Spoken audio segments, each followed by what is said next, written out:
rhythms of our past and honor the struggles endured by those who dared to rise up. Smell the burning cane from our sugar fields and the alluring aroma of andouille from our smokehouses. We offer all this and so much more. What do you call a destination this diverse? Its name. Welcome to Louisiana's River Parishes.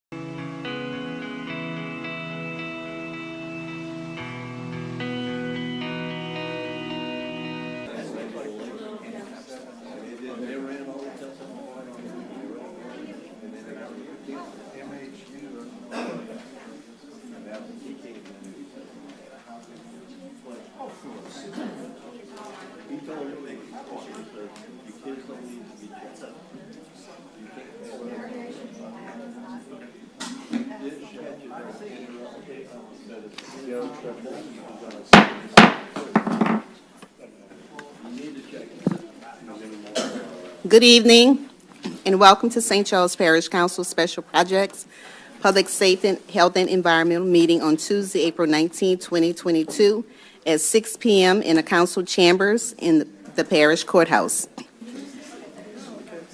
Please silence all electronic devices and remove all hats. This meeting is called to order with a silent prayer and a pledge of allegiance.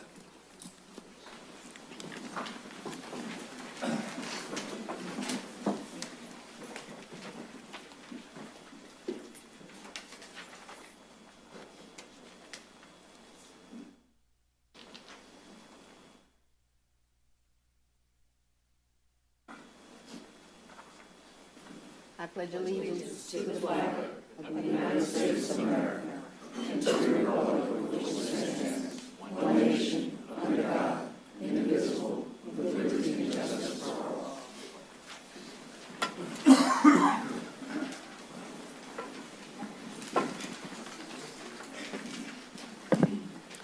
We are here today for FEMA representatives to discuss temporary housing in a unit group. So we're here to talk about 2022-0022, discussion regarding FEMA temporary housing unit group site in St. Charles Parish.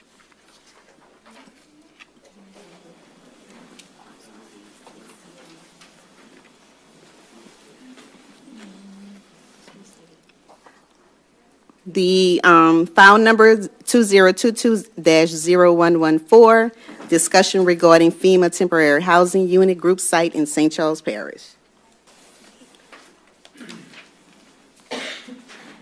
We have the FEMA reps on site. Okay.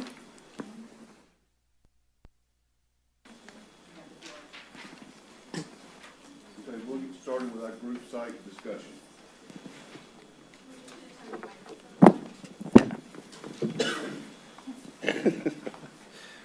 Here, Phil. We'll get the green one. Good evening.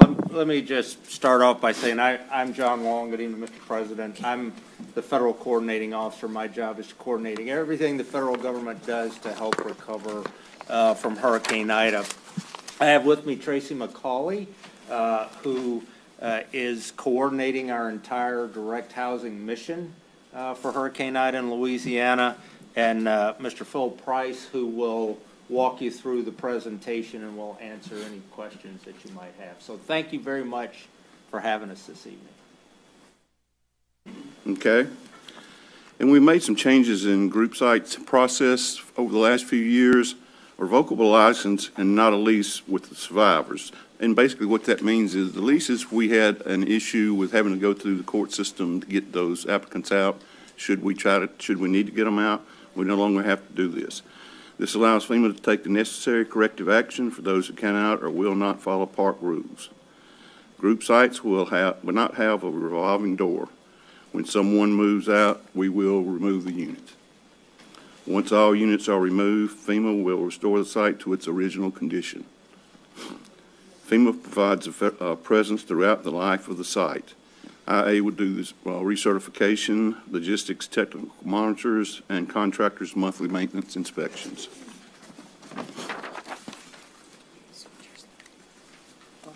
Go to the next slide first. Go to the next slide.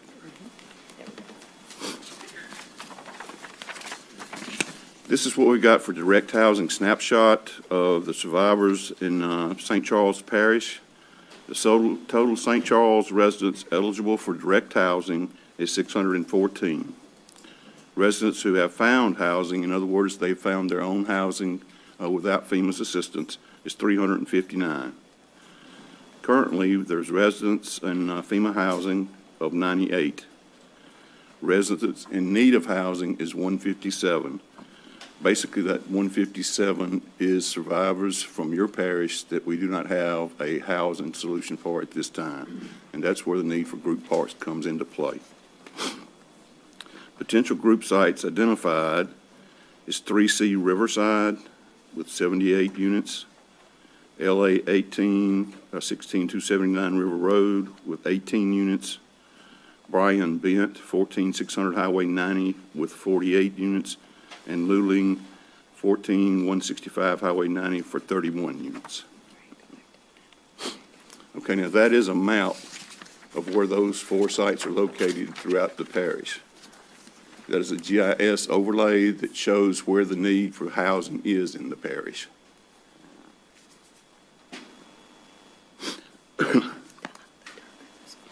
Yeah.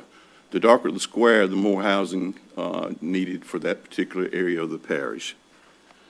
These commercial group parks, if we get to, when we build those and get through with them, we'll be through in June, should be through in the end of June, one in end of August, and one the end of July, and the last one the end of August. Let's see.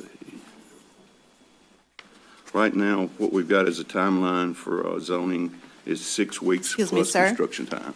Can Yes, you ma'am. repeat what you just stated, had said? As far as the construction time, Yes. okay. Go to, let's see. Let's look at the highway. Let me get my glasses on so I can see what I'm supposed to be reading.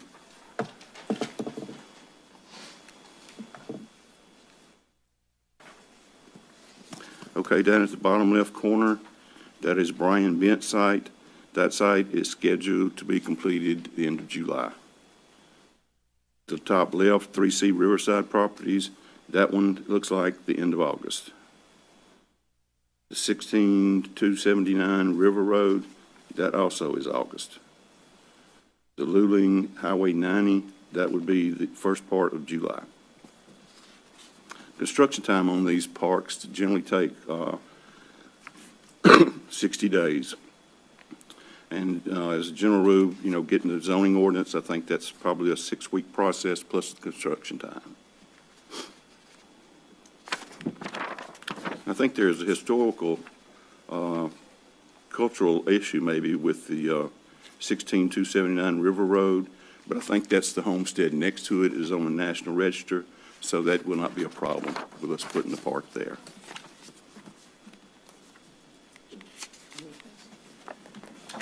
Okay, and this is basically the handout that was given, what is a group site? Group sites are temporary mobile home parks. They are constructed from raw acreage, parking lots, or any open area with access to utilities. They cannot be in a restricted special flood hazard area, and the result of construction will not have a negative environmental or historical impact on the area. FEMA temporary housing group sites are utilized out of necessity when no other alternative can be found. Existing commercial parks do not have the capacity to support. Even the option of expansion private sites are infeasible to support unit size or accommodations to meet the needs of the survivor and rental resources. When we have needs for additional pads or sites to house FEMA survivors, our first preference is to take a commercial park that has available pads and at least those pads. If that commercial park also has additional land that is not improved, we would also like to look at that as far as improving that and building the size of that commercial park. How would it benefit the community? Survivors needing housing or existing community members. Group sites are needed to support those who need safe housing and want to return to their community. Community members who are elderly want to return to the community they helped build. their trusted doctors, and their families.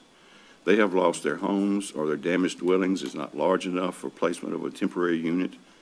We are also talking about children who want to return to their previous school, their teachers, their classmates. These are members of your community who want to come home. Federal law prohibits restricted use of those parks. We're open for questions. If I could offer, there are probably excuse me, a couple of things that we like to get across, because people have a lot of misconceptions about these group sites and why we build them and where we build them. And it's not unusual for us along the Gulf Coast to say, well, we've still got this site that was abandoned after Katrina. And what we try to get across is a couple of things. One, we don't abandon sites anymore. And so we tell people going in up front, and in the case of St. Charles Parish, there's only one option, and that's that we restore the site when we're done with it as closely as we can to the condition that it was in when we took it. So if it's a car lot that's paved, then we pave it. We take it back to the pavement, take out all the utilities and things like that. If it's an open field, then we take out all of the, gravel and the utilities again and things like that and restore it as nearly as we can to be an open field. The second thing that people are generally concerned about is that we're going to bring in a bunch of people and increase the need for schools and emergency services and things like that. What I tell people is group sites are not a field of dreams. Just because you build it doesn't mean they will come. We try, first of all, to house people by putting a unit in their yard so they can be at home. The next thing is to try and get them as close as they can to where their home is, because people want and need to be where their children normally go to school, where they normally go to work, where their support systems are. And we do not typically find that people will go a long way to be in one of these parks. And so we more have a problem of people saying, that's too far away from me, I'm not going to take it, I'll find my own solution. And so really, we don't typically raise an area's population. We may move them around a little bit, but they ultimately end up, for the most part, in the same community that they were in before the disaster. And that's really why we try and do it. Building group sites is difficult. We've been working with President Jewell and his folks trying to find sites that are workable. We've looked at a lot of parks. We looked at the Shell property. It's very difficult to find a place that's flat, doesn't have a lot of trees, has access to utilities. Electricity we have to have. We can put in sewer packages if we can't find sewer. And then we have to look at zoning, and we have to have an owner who wants to do business with us. And when you line all these things up, we have been through a lot of properties in St. Charles Parish that have just become unworkable for one reason or another. And so we're now getting down to the point where we have these 4 that we could potentially build. Some of them need to be rezoned, which adds, as Phil said, about 6 weeks onto the process. But we're getting quickly to the point where we're running out of options to take care of the people in St. Charles Parish. And so that's why we wanted to come and just paint a picture for you of what it is we're actually trying to do, and hopefully answer any questions that you might have. So thanks.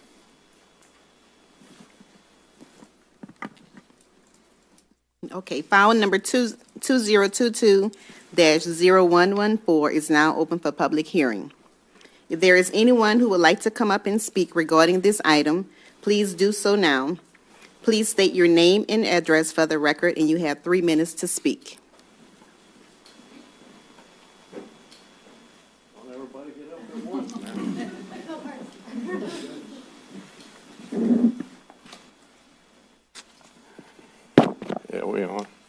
My name is Russell Taste. I live at 14815 Old Spanish Trail. I'm a bordering property owner, and using Highway 90 as east and west, I'm on the west property line. So whenever I say east or west, you have to do it in reference to the directions on Highway 90. My biggest concern is drainage of this area. The ditch on the side next to the expert power equipment, it drains the wrong way. Most of this property, the water will backflow and build onto the neighboring property before it exits to the pump on Highway 90. But the ditch by power equipment doesn't go from the back of this property to 90. That needs to be corrected. The culvert, you mentioned in your, I don't know, your write-up y'all had online, the culvert entrance at Expert Power Equipment on that property border, it's at the wrong elevation and it's silted in. It trickles through. I had, almost 2 years ago, Mr. Dufresne, Mr. Bingham's been on the site. We stood on that culvert and headed it's supposed to drain east when it exits that culvert. No one's cleaned that ditch in 6 years. And it was used for construction. The equipment was in and out. It was never dug to grade. So somebody needs to fix that. When you look at environmental impact, all that water goes on the surrounding neighbors. My neighbor's been there for 7 generations on her property. And in the last 6 years, the drainage has gotten worse than it did in the previous 20. The canal along Highway 90, that's not Mr. Bent's canal. I've heard the state say and the parish say they're not going to clean it. That's Mr. Bent's canal. Not Mr. Bent's canal. That's the taxpayer's canal. It's there to drain water along Highway 90. Should be cleaned the same as the canal on the other side of Highway 90 that goes direct to the pump. It's there for the taxpayers' water to get to the pumping system. And being y'all surveyors did property markers on Early Street, I felt it was in order to bring up the spoil bank on the Parody Canal. Nobody's looked at it lately. Since Ida, several trees uprooted on the canal side of that old spoil bank. In the 2 drainage committee meetings we had in the last 2 years, this was brought up, the condition of this spoil bank. I've had some elected officials stop at my house, and we've had this conversation before. It's worse now, plus about 150 feet of it bleeds under the levee during high tides. This is not an interior canal. Some folks, I've gotten calls saying, when are they going to kick the pumps on to get this canal down? It's not a pump canal. It's open to tidal of lake desalments and bayou desalments. So something needs to be done with this spoil bank. I don't know why y'all surveyors are just getting property markers. I don't know what that has to do with the, I've seen them doing Early Street all the way down to Church Street. I didn't see them doing any elevations. If you're looking at environmental impact, first thing you look at is the drainage. And then who will maintain these canals? 2 years ago, Mr. Bent told me that the previous administration did not complete the paperwork for the servitudes on those ditches that's the perimeter of his property that drains the surrounding neighborhood. Y'all mentioned Cajun Paradise, that's across the track. Excuse me. It's got to drain through there. Mr. Tasse, Yeah. your 3 minutes are up.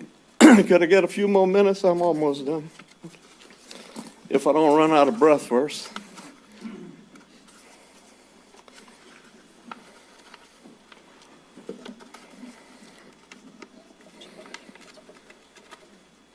Motion by Councilwoman Fonseca and second by Councilman Dufresne passes for an additional 3 minutes. Please cast your votes.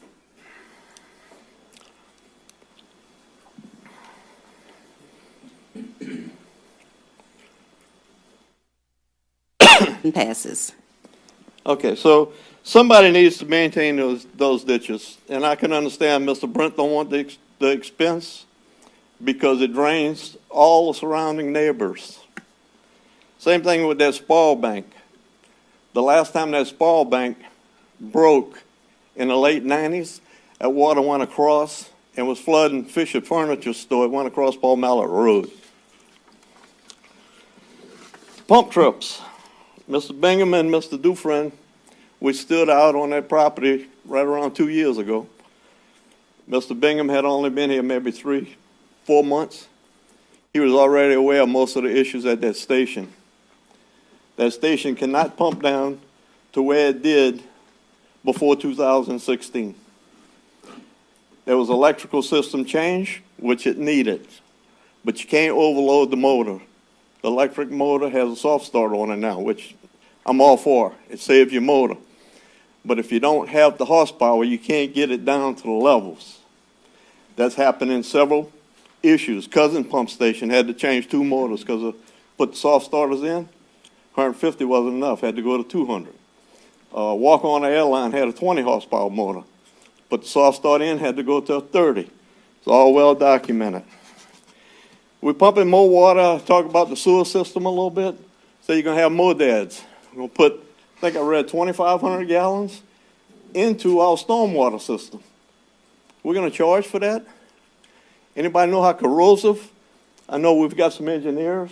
Mr. Jewell can get his wastewater guy.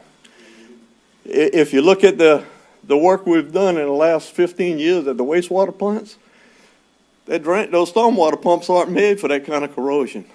Who's going to upkeep these modads? Who's going to treat it? Who's going to treat these systems? Is FEMA going to pay for the residents to put the treatment in? Treatment plant is great if you keep it up. Who's going to train them what not to put in a modad system to keep your bacteria alive? Are the residents going to have to police this with the smell? Because that's what happens. I know. If you don't upkeep these systems, you're going to get a lot of smell. And when you get that smell, you get more corrosion going to our stormwater system. That's already overloaded. And most people don't even know, but Hornville High School has 2 pumps that pump into that system on Tiger Drive. So a lot of concern about drainage. We talked about when we can get this site ready. What about an end date? Most projects got a start date and an end date. We can't move nobody else in. When we're going to get folks out and get the site degraded?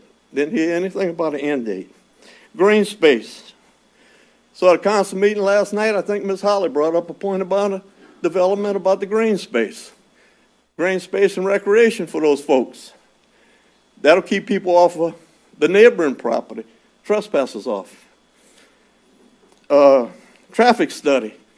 DOTD turned down 3 projects in the last few years because they didn't want the entrances to Highway 90 because of the hazards. If you look at the campsites we have on Old Spanish Trail. Excuse me, Mr. Tasse? I see children riding bicycles, go-karts, mini bikes all the time. Are they going to go to Highway 90 now? Has that been looked at? Thank y'all.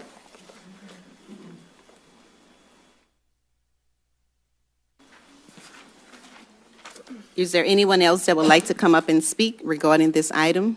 Please do so now. Please state your name and address for the record, and you have 3 minutes to speak.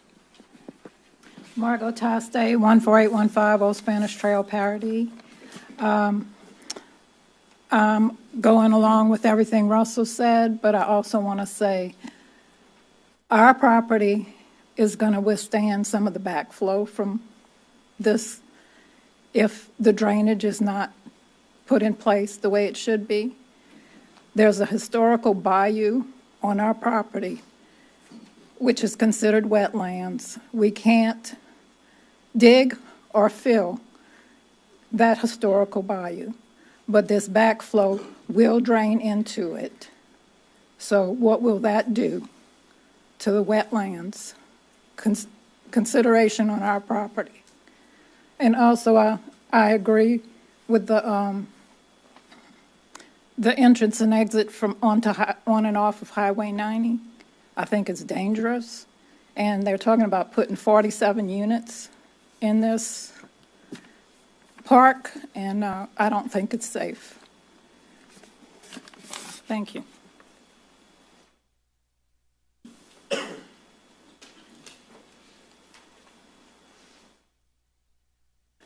My name is Peggy Freelou, and I live at 14745 Old Spanish Trail in Paradis.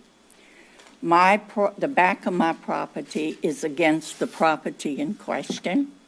I agree with everything Russell and Marco has said, and the ditches that are now on that property, that when Bent bought that property, and you all said that he had to maintain these ditches, they're not what they should be, and when they fill up, they drain on me.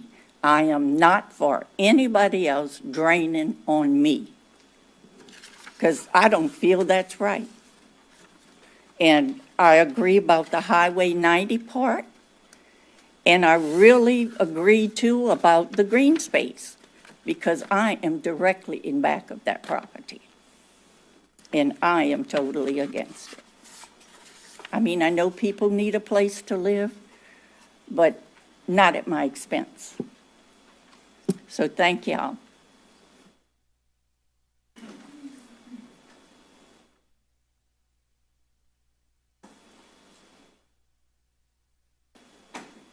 My name is Donna Joseph, and I live at 14773 Old Spanish Trail. I agree totally with Ms. Freelou and the Tostes.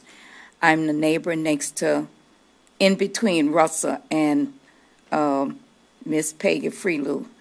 And the water backlash, like Mr. Russell was saying, it does come across my property. I've been there for 7 generations, and when we moved there, there was nothing there. We were 2 houses, a house in the front of the yard and a house in the back of the yard. And when the house in the back of the yard got demolished and everything, we were the only one there for years and years, just cattle and horses, and, you know, we played around in the wood. We run from Old Spanish Trail all the way to 90, which was wetland. We walked through the swamps way back yonder, you know. So I would be really concerned about the in and out and drainage and the water system. Thank you.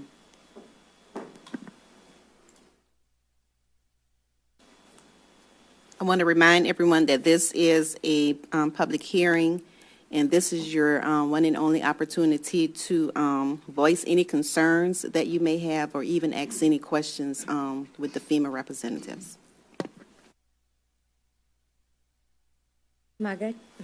Hi, my name is Marla Faust, and I live at 105 Beauregard Lane South in Destrehan, Louisiana.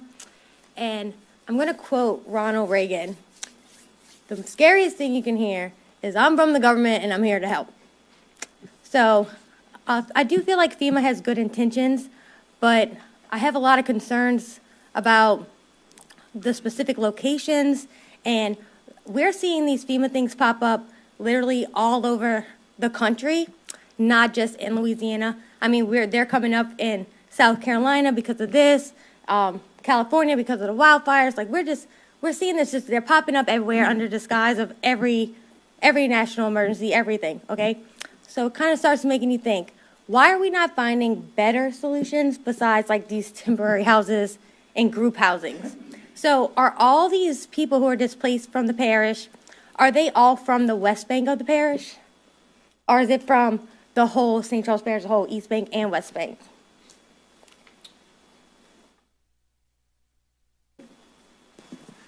Can we put the map back up? If you look at the map shows you where the people who are still in need live. And you can see that most of them are on the West Bank, and all of the proposed sites are on the West Bank. Okay, so that's all people who were on the West Bank already. Mostly, yeah, unless some people who lived on the East Bank decide they want to cross the river to come live in the group site because that's their only option, yeah. Gotcha. Okay, so I guess like another question I have, which I understand now that it's St. Charles Parish residents for now, and you said that y'all would take up the houses whenever people are not living in them, and FEMA's going to maintain them, so I get that. But in the paperwork, when I was reading in the documents, and it talked about, according to the lease, that they could, but whatever the lease agreement was between the owner and FEMA, that they could stay longer, because in Lake Charles Parish, in Lake Charles, I was talking to some people, and they had the same agreement that the housings were gonna come out, but yet they're still there, and now those people, after the 18 months, now they're getting charged rent. So the biggest issue that I've actually heard from the community is that we can't afford the rent in St. Charles Parish, so we need somewhere to go. We don't have a home place property to put our trailers on, so we're displaced. Well, there has to be some sort of other option for this. I don't have all the answers, but why is FEMA not helping these people fight, like homeowners more specifically? Why isn't FEMA helping homeowners get back in their house and helping, like me as a homeowner? I'm displaced too. I didn't get any assistance from FEMA. I kind of had to like figure out my own way of doing things because I wasn't approved for FEMA. But those people are displaced. It's the renters, and the renters are going to have the same problem after this temporary housing is done, because once the housing market goes back up, the renters are not going to be able to afford the rent, and St. Charles Parish is going to be too high. So what happens to those residents after this when the housing units are still not available for them to rent, and these houses are gone? They're still going to be displaced. So how long is this temporary thing temporary? Does that make sense? Well, it's temporary for, oh, go ahead. I was gonna let Tracy talk about that. Oh, look, I've got it to work. So the program, as you spoke about, the program from the dated declaration of the disaster does run for 18 months. However, the state can ask for an extension, and if that extension is granted and the property owner is agreeable, we can extend that group site right there. However, the reason that we have changed with not the revolving door is because once you've achieved your permanent housing plan, what we want to do is remove that unit. Now, when Phil talked about that we would have people on site recertifications, we're also working with the state to bring on our disaster case management program, which assigns caseworkers to individuals who are in our housing program, and we work with them every month with what is your permanent housing plan? What is your permanent housing plan? And we work with them to get them to that resource. So I certainly understand your concern, and why hasn't FEMA done a better job? Why haven't we figured out some other way to house people? We struggle every season because we know that when you live in the Gulf Coast or you live on the East Coast, and now you're right, with the West Coast and the fires, we struggle so much to figure out what can we do under the statutes and authorities that we have to make things temporary, but yet provide people a safe, sanitary, functional place to live while they do rebuild. As far as owners go, I don't know your case, but it's interesting to me. We're here as a temporary safe haven until rental resources come back online or homeowners rebuild. And a lot of times what we find is maybe they don't want to rebuild. Maybe a homeowner had just had their fill with flooding and they don't want to do it anymore. So they may choose to become a renter may choose to become an owner. I certainly understand about the housing market and the prices that are going up.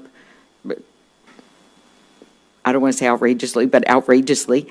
But some of those things are beyond our control. Our real concern right now is that we have 154 people who are displaced and want to be back. We've already had St. Charles Parish residents leave the parish to go be housed in another parish, and I would hate to see more of them. Well, wait, Ms. Faust? so does other parishes Ms. get to Faust, have new Ms. residents Faust, too?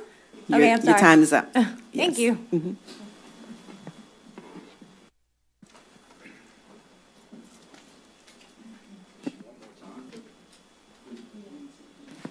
Ms. Faust, would you want more time?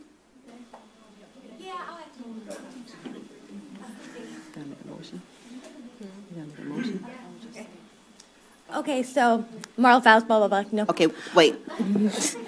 We have a motion to extend your time 3 minutes by Councilman Fisher and Councilwoman Billings. Please cast your votes.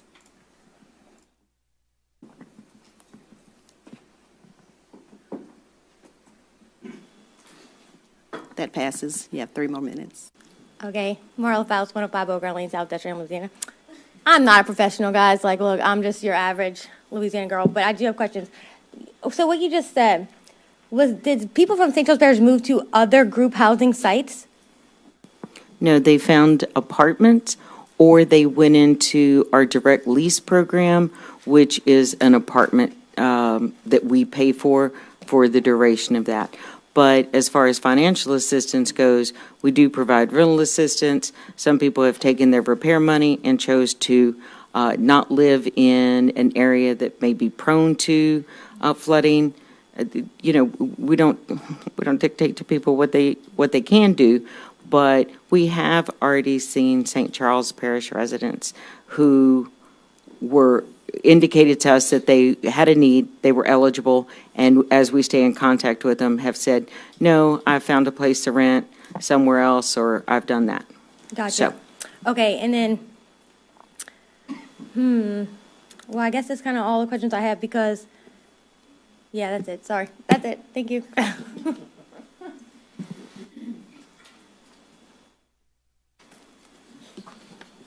Zach Young, 506 Ellington Avenue in Luling. My first question is for the council or President Jewell.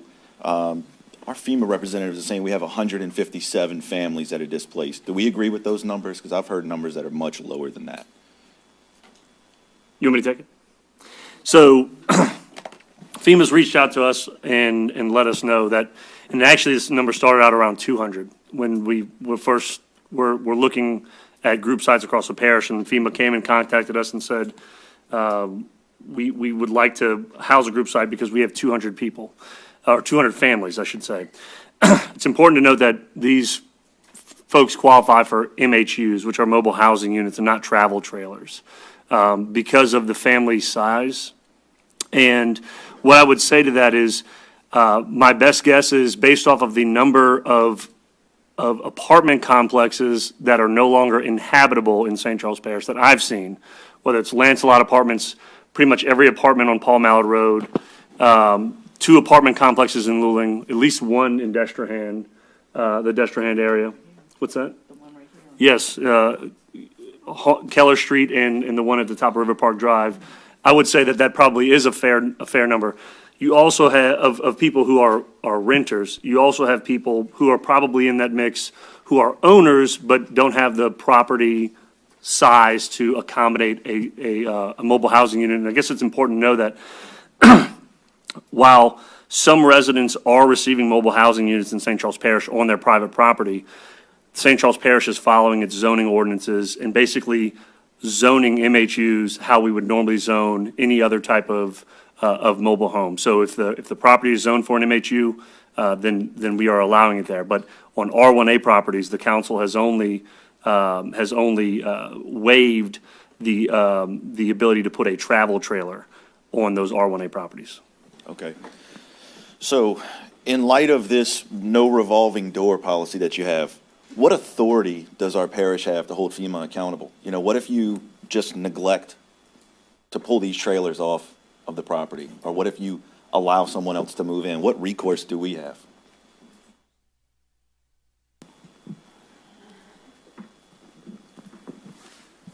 Well, I think the question is for FEMA. I mean, So, we certainly, you know, Zach brings up an excellent point. You know, we certainly, and that's one of the concerns we've talked about internally, is that once this happens, we do want to have the ability to make sure that you all follow the rules that you say it is. And I don't think, quite frankly, that y'all did a great job at explaining it in the presentation, that it is 18 months. It is 18 months. And you said the governor had the ability to extend it for 6 months, but Request an extension. he can request an extension for 6 months. And is it at that point in time, at the end of the 18 months, which the rent has started to be charged? It depends on how the governor makes that request, sir. If the governor requests a no-cost extension or a no-rent extension, it could be extended for 6 months with no rent, or the governor could just ask for an extension, and then the rent would commence. That's part of our policy on that. So I guess, John, maybe you want to answer the question as to what recourse the parish would have if you guys do not follow your rules. Well, in terms of legal recourse, I'm not sure that there's, it's not like you go to court over it. Your recourse is through the federal oversight mechanism. So you would talk to your senators, talk to your congressmen, and they, exercise the authorities and influence that they have over the agency. I hear people chuckling, but I will tell you that, and by the way, I live in Louisiana. I'm a tax-paying citizen, and I live in New Orleans, so I understand this completely. We have a very effective delegation at getting things done, at getting laws passed, at making things better, and they are well known to people at FEMA. But the other part of it is, as an agency, FEMA recognizes the problems that we had after Hurricane Katrina, the way things were done in Hurricane Katrina. And I would make the point that after Hurricane Katrina, a very large and effective law was passed that changed a lot of things about the way FEMA does business, and that happened again after Hurricane Sandy and after Hurricane Harvey and after the 2016 floods here in Louisiana. And so, I wouldn't just chuckle that away as something that's not effective or not important. But many of the people, Tracy's from Louisiana, and most of the people that work for me are actually live like me here in Louisiana. We're not here to do nefarious things. We're here really to help our neighbors and to be good citizens. And I will tell you, when we tell you that we're going to restore a site, we have every intention of restoring the site. And I will tell you, we make this agreement normally when we build a group site, and believe me, this is the last thing we want to do. It is time consuming, it is very expensive, and it takes us, therefore, a long time to get the people who need a place to live into a place to live. We did not build any group sites in Lake Charles last year. I ran that program as well, and we didn't have to do it because enough commercial parks were available and enough people had room in their yards and things of that nature. So we did not build one group site in Calcasieu or Cameron Parish or anywhere else in West Louisiana because of Hurricanes Laura and Delta.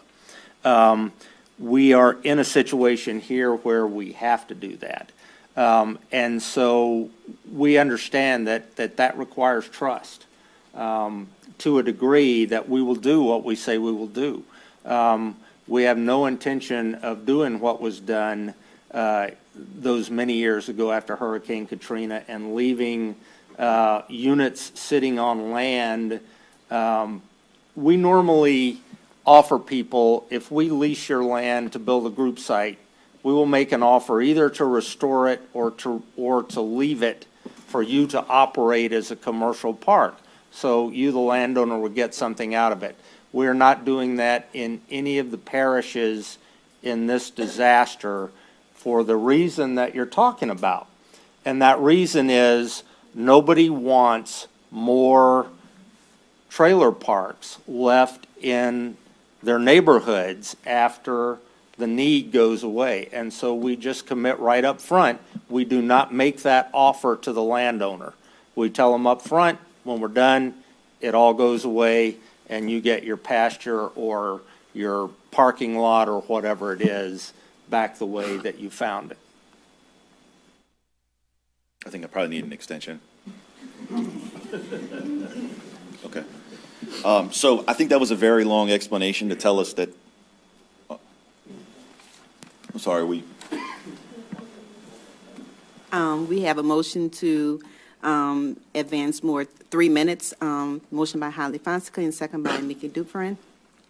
Please cast your votes.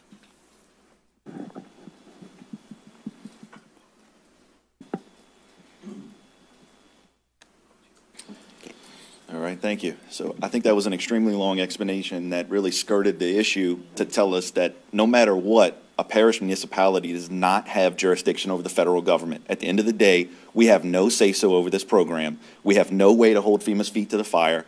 And I'm excuse me if I'm skeptical, but I think that we've all seen the way that the federal government has managed programs in the past, and it leaves us with a lot of doubts and a lot of questions. How successful has this been in the past? And when you look at this handout, I think that the most concerning point of it all is the very last sentence. Federal law prohibits restricted use. So what does that mean?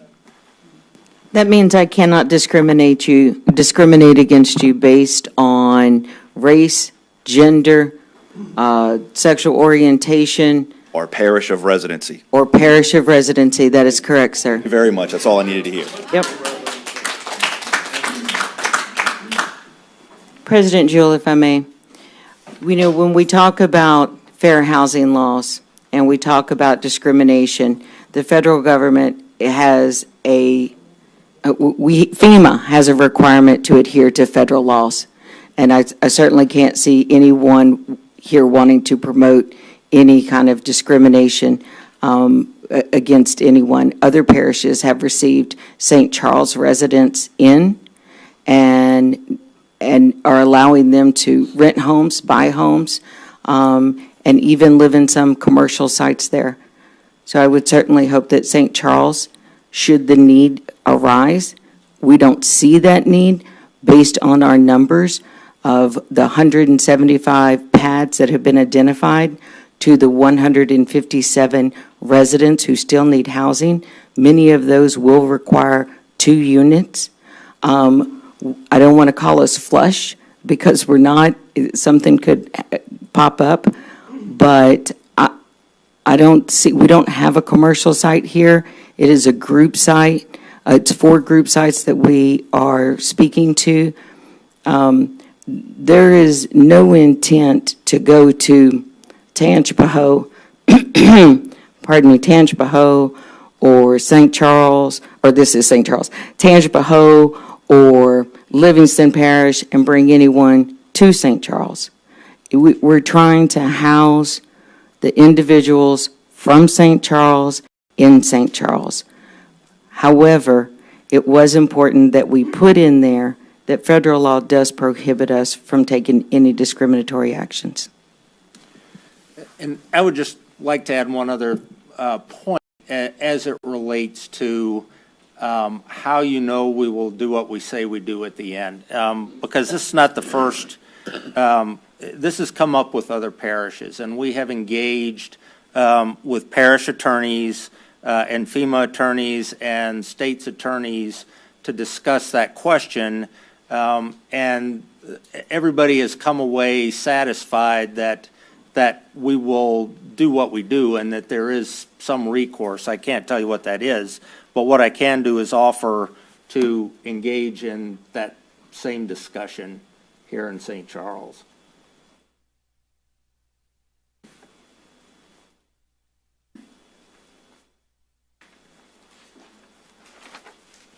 Good evening. Terry Othman, 102 Angel Drive, Booty.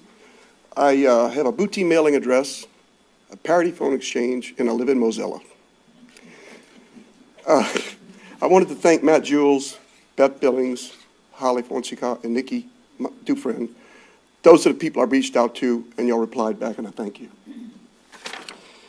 I learned that this project has a consideration for MODADs, and I am very, very much against MODADs. Give you a little history on the sewer in our parish. I guess back in 1981, when they did Home Rule Charter, that's when the people voted for parish-wide sewage. Since then, probably in the late 90s, we got a $1 million grant, and we implemented sewage in Bayou Gauche. Probably in the 2000, 2004, whatever, 2006, we did a project in Booty and implemented sewage. Those people fought with smell, odors in their ditches for years. I have a property in Toledo Bend that has a MODAD. And it's very, very monitored and whatever you want to say, but from time to time, it has an odor, okay? Majority of the time, it doesn't, but it does from time to time have smell. Magnolia Ridge had a developer probably, I'm going to say maybe 8 years ago, that applied to build a subdivision on approximately 80 acres. And that was denied because of the lack of infrastructure.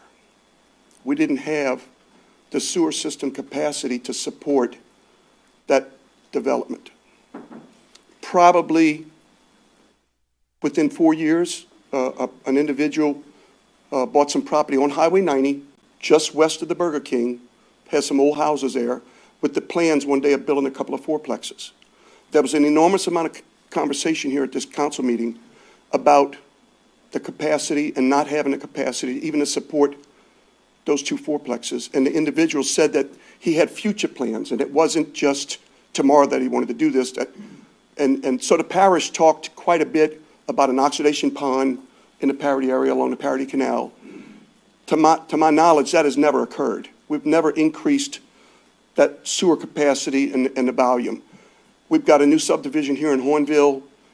All of that stuff going in Bayou Gauche, all the houses being built, that's all going to Hornville. We have a very delicate system. Okay, so for one, we already know that people have been denied a development to tie into our sewer system. And this history that I'm telling you about, all the work that we've done to bring sewage to people in our community, we've come too far to go back. MODADs is not the answer, okay? I don't think that we should approve anything and go backwards after all the years we've spent advancing our sewer system in this parish. Mr. Alderman, we're going to ask that we make a motion by Councilman Fisher and by Councilwoman Fonseca to add 3 additional minutes. Please cast your votes.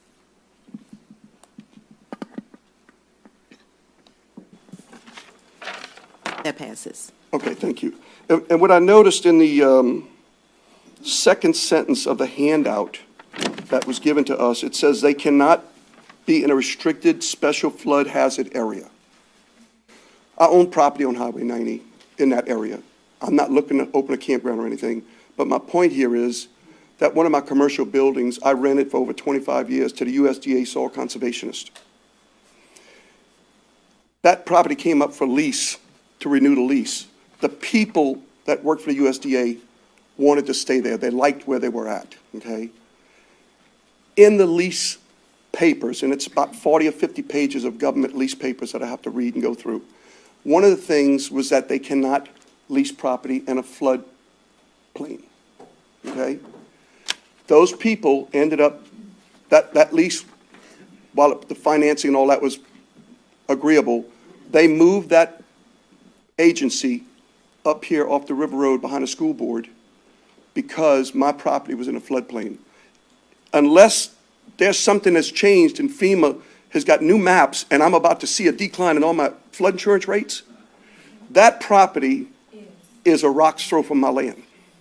And it's got to be in a floodplain. So we need to look at that as well. You aware of that? Huh? I can speak to that if you like. And I wish I could tell you your flood insurance was going to go down. Mine's going up too. Let's go up awful big around here. Yeah, so because we do have to follow the same NEPA rules that you're talking about, and we are typically not allowed to put anything in a special flood hazard area. And what we're specifically talking about here is an AE zone, if that matters to you. But because Southeast Louisiana, there is so much water, we have to go through a process if we're going to do something in a special flood hazard area. And it's a process that's spelled out in the Code of Federal Regulations, and we have to determine that we have no alternative. And that's what we've done. And we have said in some of the parishes, and it's the southern parishes for the most part, so here, St. John, Lafourche, Terrebonne, all these parishes, there's not enough land to do what we need to do. We couldn't house anybody if we didn't put units in the special flood hazard area. And so we made a legal determination, and we have memos on file saying that for this disaster, we have to do this. We had to do the same thing last year in Cameron Parish and in Calcasieu Parish. And for the first time last year, we put recreational vehicles in a special flood hazard area. We typically don't do that if it's going to flood more than 18 inches. But guess what? Because of where we live, we don't have a choice. And so the law gives us an out for disaster housing to be able to do that. So that's why we're able to do it. And just one last comment. And as I mentioned, I had a property where I do own a MODAD. I've learned a lot about MODADs since I've had that, and what household products to do and not to use that go down the drain system. So Mr. Taste earlier spoke about his concerns and who's going to educate these people, who's going to monitor this stuff. It's going to stink, okay? There's going to be odors because people are going to do things that just, it's not theirs. I care about mine, and I care about it working when I go there, and I'm not having problems and paying all kind of plumbers, but MODADs can be a problem. Thank you. I'll just say one thing, and I understand, believe me, all the concerns about drainage and sewage. What I'll say is this: the sites are designed and by the same Corps of Engineers that designs and builds your levees. And the Corps of Engineers lets the construction contracts, and they oversee the construction contracts, and we maintain the people who live there don't maintain anything. That's all professionally done. Now, I'm not going to sit here and tell you there will never be a smell, but I will tell you that it's not up to the residents there to maintain any of this stuff. So maybe that helps, maybe not. I gotta have another minute. I gotta get another minute.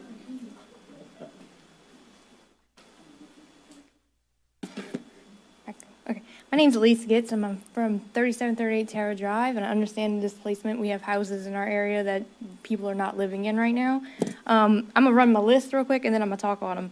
I'm worried about the hurricanes, tornadoes, in the May flood. So this is being built basically right between hurricane season. These people are going to be in, and we have tornado stuff comes, the sirens are always going up in St. Charles. So with the tornado stuff, where they're going to go when these things are alerted?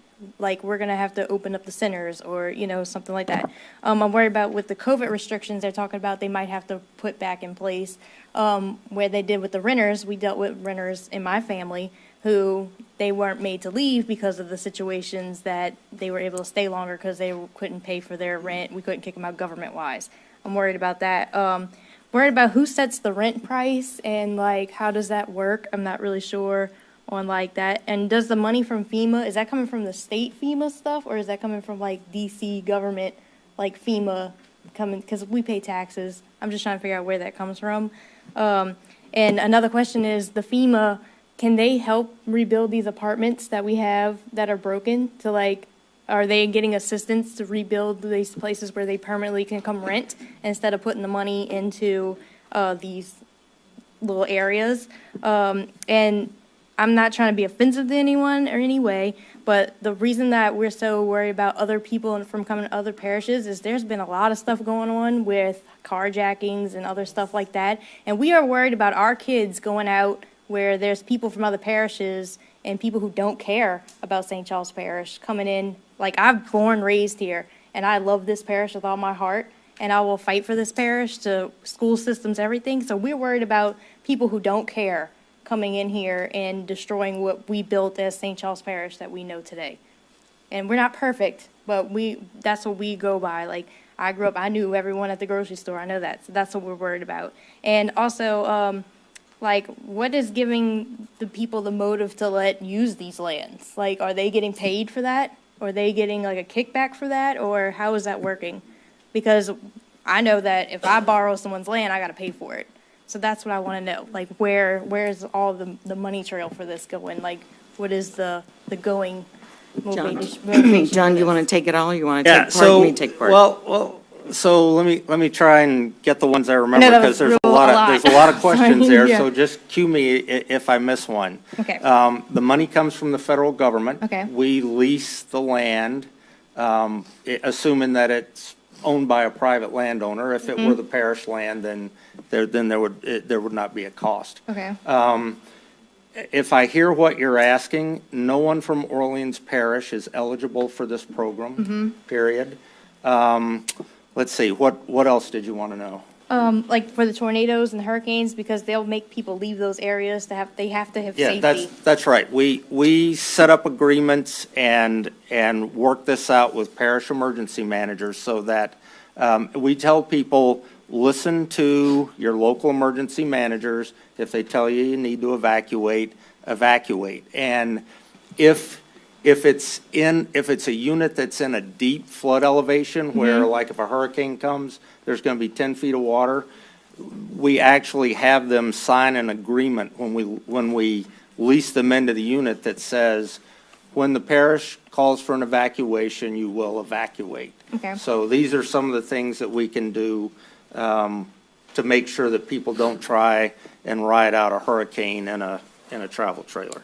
And then my other question is, like, because like I said, we've dealt with renters and they don't take care of their properties. Like, is there really going to be someone who goes check in on these properties like you would have a tenant in your property? Yeah. Go see if they're taking care of it Yes, correctly? there are several different visits every month. So you get visits for people to look at your unit to make sure that the condition is okay and everything's working. You have somebody that comes around to talk to you about your progress on your permanent housing plan. And the people that do the things like maintain the sewer system and things of that nature. So, yeah, there's a lot of people on scene and oversight. Okay, and then my last one we just didn't touch on was, like, the apartment building that's by the Waterworks Industrial. I know all those complexes are out, those apartments right there.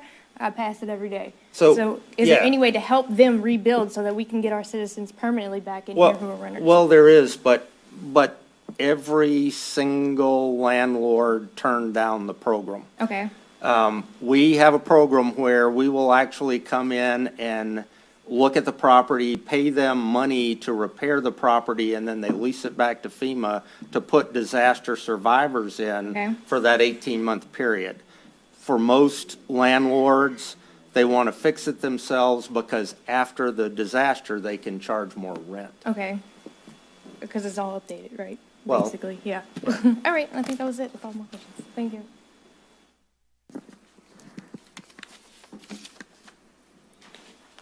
Is there anyone who would like to come up and speak regarding this item? Please do so. Please state your name and address for the record, and you have 3 minutes to speak.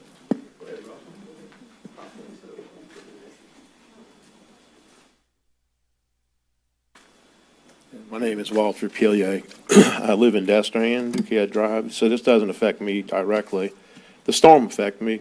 I had to fix my place. About 30% of it was damaged, and I fixed it, took care of it, fought with insurance people.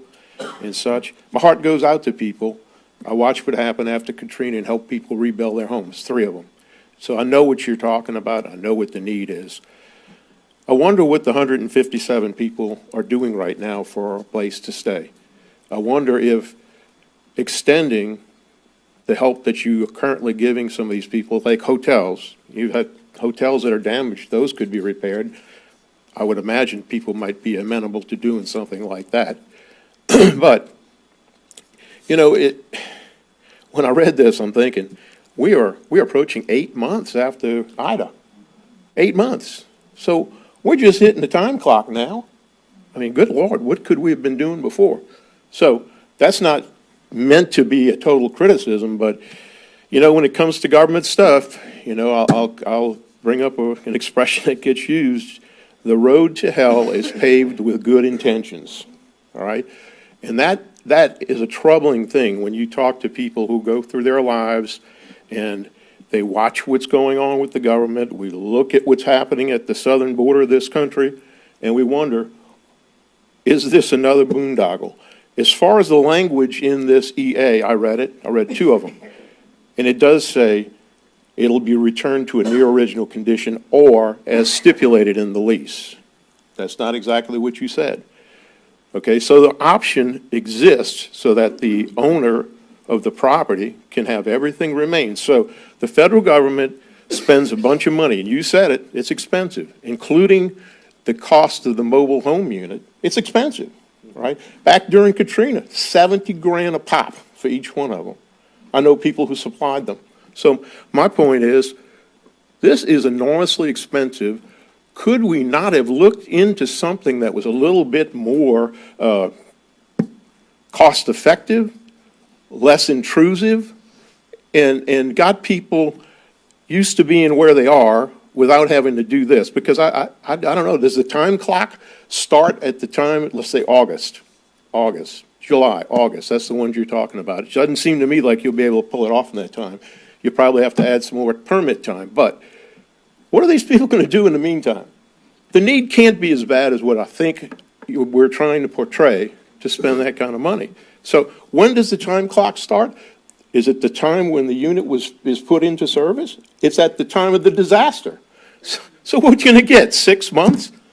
It makes little sense to me, and everybody I talk to says the same thing.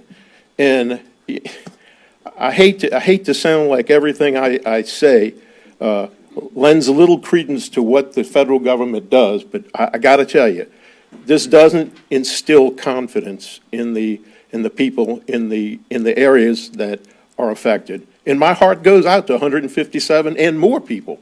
I know I've got neighbors who are displaced on their own dime, So all I can say to you is I can't feel comfortable telling you I support what I'm hearing, what I've read. And that's really all I have to say. Thank you.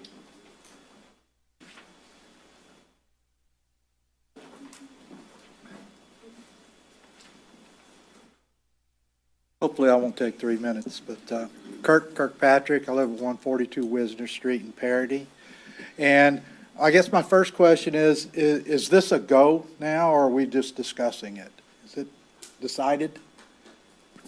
No, this isn't a go. In fact, several things have to happen before it can move forward. The folks alluded to that. We're not allowing any property to move forward with mobile housing units unless it's zoned properly for such an activity, like an R1M or R1AM, I think. Is it R1M? R1AM or R1M. So there's a couple things that have to happen. It's got to, pretty much any site they would look at would have to go through my planning commission, the Planning and Zoning Office, the Planning Commission, and then to the council for approval. And I'll talk a little bit later about another option that the council may have to do something like this that would also allow it to be, ensure that it would be put back into its original condition. Okay, thank you. So does that mean the zoning returns to what the zoning was before? Yeah, you can't do conditional zoning. You can't do temporary zoning. But I can talk about that either now or because whenever. Some of these properties aren't zoned for recreational vehicles, right? So we're putting recreational vehicles on them, or, is that right? Yeah, look, I'll go ahead and speak to it now. And I've talked to some of the council members about this. So, and I'm not, Michael, I don't see the actual number in here, but I do have the ordinance pulled up for exceptions and modifications, section 10, that allows for emergency group sites in St. Charles Parish because of disasters like this. But it says the use of it specifically speaks to travel trailers. And travel trailers have a specific term that is different, in a specific definition that is different from an MHU or a mobile housing unit. And when we read this language in this ordinance, which has been on the books for several years, we read it to say that we can do an emergency group site, but that it would only, with a special use permit, I should back up, that we can use a special use permit on a piece of property for an emergency group site, but that under this language, we could only do it with travel trailers. Now, what FEMA has requested is mobile housing units. So these are a little bit bigger, they're a little bit more spacious, and that's why they're doing them for families instead of individuals. And so what we would have to do to allow a special use, and let me just say, the benefit of doing a special use permit is that it will be temporary. And at some point in time, we can say the property needs to come back into compliance with its zoning. And so if we were to move forward with a group housing site, the administration would have to request a change, a modification or an amendment to this ordinance to allow the term mobile home to be included. And so that would have to be approved by the Planning Commission and then go to the council as well for approval before we could then request a special use permit. Am I correct in saying that? So then we would have to actually request the special use permit for that said site, and that would have to also go through the Planning Commission and then to the council. It's a long, convoluted way to answer your question, Okay, but so- that is what it is. Okay, so basically, we're not gonna find ourselves with RV parks, I guess, when this is over. There's two options, and option A is to rezone a piece of property. And as I stated before, you cannot temporarily rezone a piece of property. You can't say, hey, sir, I'm rezoning your property lot for trailers for 6 months, and then I'm gonna revert it back to R1A or, something else, C1. You cannot do that. So if we did rezone a property, whether it's Bent RV or any other property, that zoning would continue even after this group housing site would complete and be put back into its natural state. So at that point in time, the landowner could then come in and request to build a mobile home park on said property. At least that would be an allowable use. So that would have to come before the Planning Commission and then to the council. Do these mobile housing units have wheels? They do? So, because that was told to me, when, I've got a place on Bayou Gosh, I put a trailer up there, and I had to get rid of it because it wasn't on a designated RV park. So that's why I was wondering if these are gonna have wheels on them, and that was the stipulation for me, that we couldn't have it, but you're saying we can't have it there without, if it's not zoned for that, so they are zoned for? So, yeah, so I mentioned that earlier. Right after the storm, the parish waived so right now there's an exclusion. You cannot have a travel trailer on your property that is hooked up to utilities, Right. water, sewer, electricity. You can have one in your driveway unless your covenants say that you can't, or your covenants might say it has to be behind your home or, a certain feet, certain number of feet off of your, away from your home. The council waived that for a period of time to allow for residents to put travel trailers in their front yards while they're rebuilding their homes. And I have the state's numbers. I don't have an update. Maybe Philip or John, you have this. But at present time, we have 600 residents, 600 R1A properties that have a travel trailer in front of their home right now. So, and those were put out by the state of Louisiana. So FEMA has also put out, I'm sure it's probably in the 60s or 70s now, of those. And there is already a group site in Taft that has 71 trailers through the state. So just the same way that we are enforcing zoning on these, we are, for the group sites and for MHUs on R1A properties, we're doing the same thing for the group sites. So that's why R1A properties aren't allowed to have an MHU on the property. Okay, real quick, do y'all have any takeaways from this meeting that you're going to do different? It looks like drainage is a big thing in sewage. We have many takeaways, Yeah. many. And I don't want to eat up your time, but I just want to say to the public, thank you for coming. I know we're not done, but thank you for being willing to get up and say, hey, we have some issues and we need you to hear them. So appreciate that. Okay, thank you.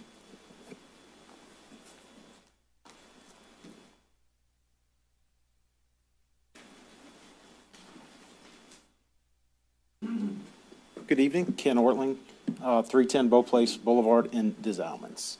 I'm also the acting superintendent of the school system. So I guess a couple questions relative to, for our, obviously, our former students, if these are residents, is do you all typically work with the school systems in letting them know how many students, what former students possibly we'd have to account for from that standpoint? And second, when we look at staffing at our schools, staffing is typically done in June, May and June. So with these sites being up and running July or August, that tends to be a problem. And if you know anything about education right now, it's very difficult to staff schools with teachers that late, close to school. So those are two concerns, and the third concern is transportation. Similar to our teaching and staffing there, it also is pretty difficult, just like it is in many professions, to staff. Knowing how we staff and how we reroute our buses, will these sites also have the space required for bus turnarounds, et cetera?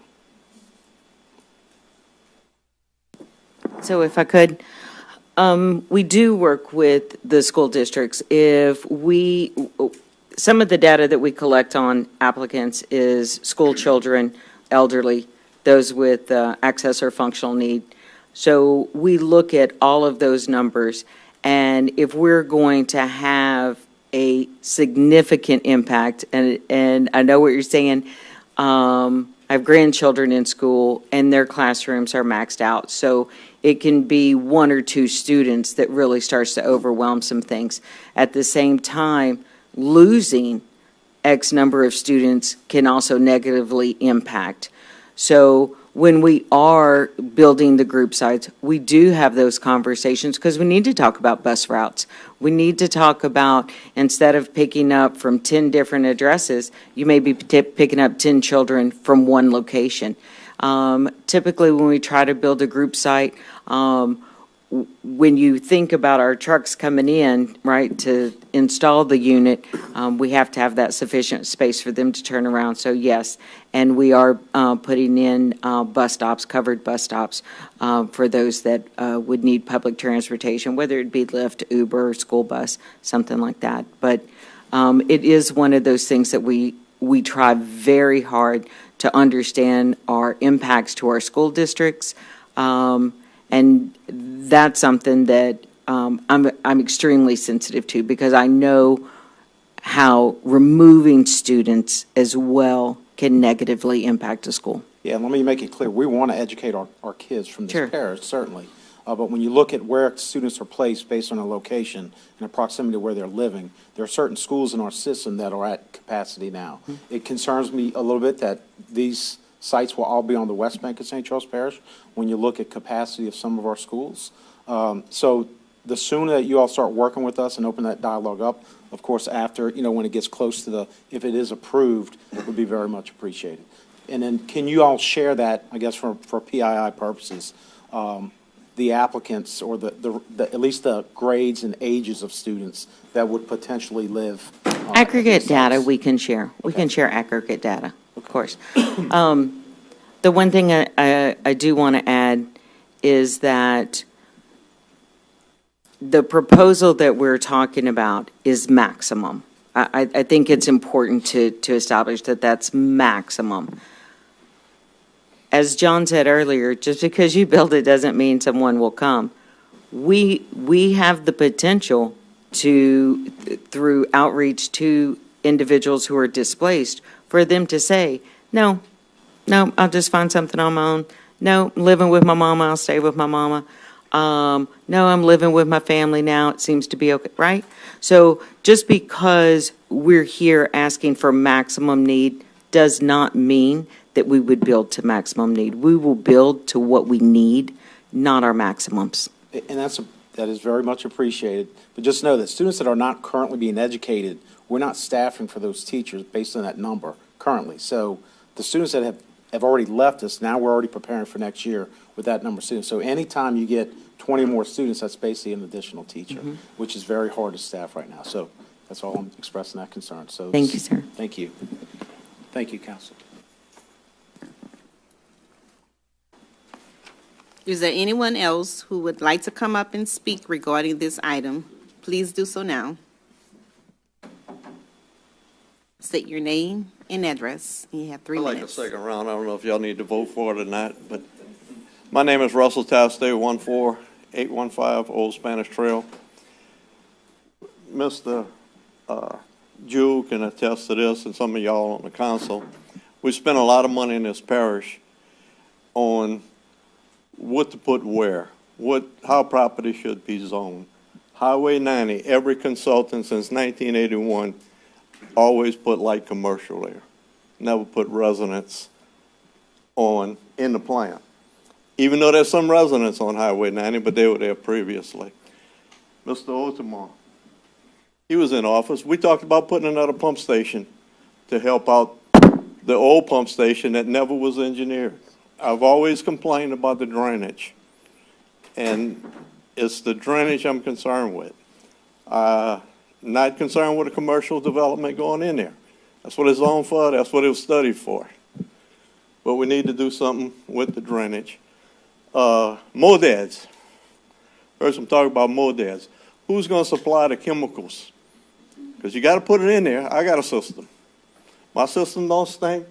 I don't have to pump my system down regular. Is FEMA going to supply these folks with chemicals? We're looking at, I think I read 2,600 gallons a day going to be pumped to the stormwater system, and right south of there is a big cypress swamp that's a hatchery for frogs, fish, and other critters. If these folks go there, I'm sure y'all going by estimate family size or unit size on what the sewage is, but if it's free water, these folks are going to use a lot more than 2,600 gallons a day. And that's it. Thank you. So one of the things that I want to address is when we were talking about the wetlands and wetlands ecology and leach fields and MODAD systems, it's important to understand that the health department is the one who will determine, based on the size, when we get into design. We have to get approval, and then the health department is going to be the one that dictates the size of the system we have to put in. So if we're using a private site and they need a septic system, perhaps a MODED system is the best option for that.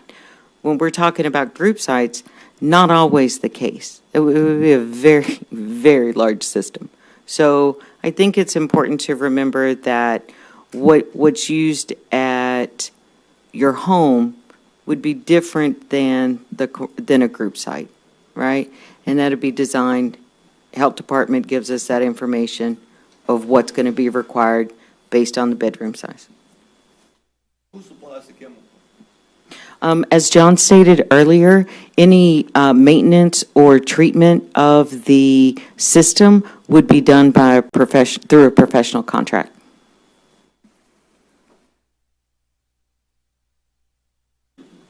Is there anyone else who would like to come up and speak regarding this item? Please do so now.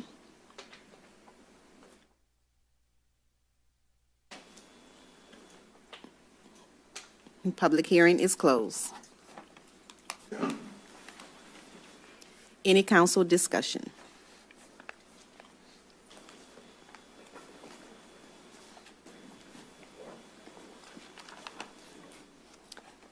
Councilman Fisher. Thank you, Madam Chair. Michael, I guess this is going to be a couple for you on it because of our zoning stuff. So they're going to be subject to a traffic study just like any other new development would be, right? State, because they're abut a state highway? Those pertain to, well, like, presumably for the state, yes. But for us, it refers to major subdivisions and commercial developments and some multifamily. I'd have to double check. And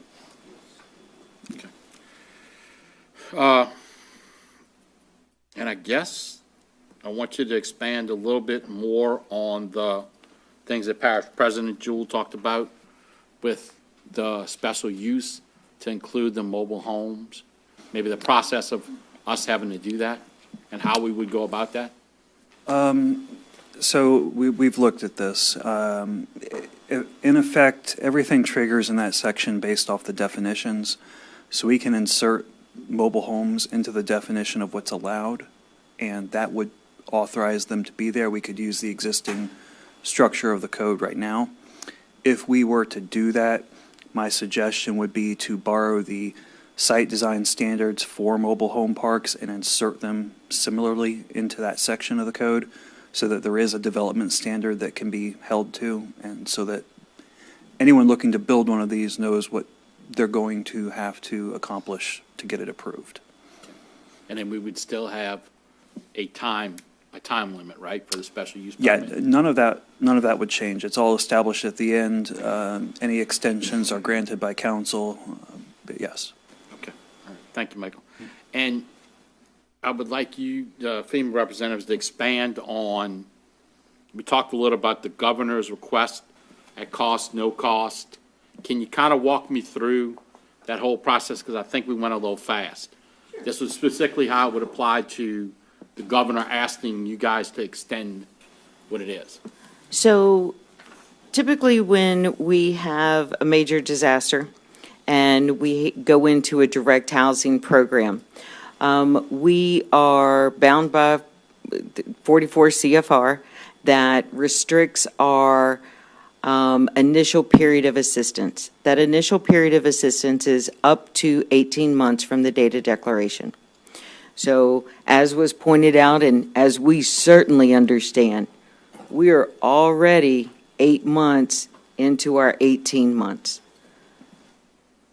The governor can request an extension to the housing, direct housing program. Normally, it's requested in 6-month increments, and they can request that and request that no rent be charged during that time. That's a request. FEMA would respond, yay, nay, and go from there. They can request a second 6-month extension depending on the progress that's being made in recovery. That's when FEMA really starts to look at what recovery progress is, how many move-outs we've had, right? We really start to look at rental resources coming online or other resources coming online.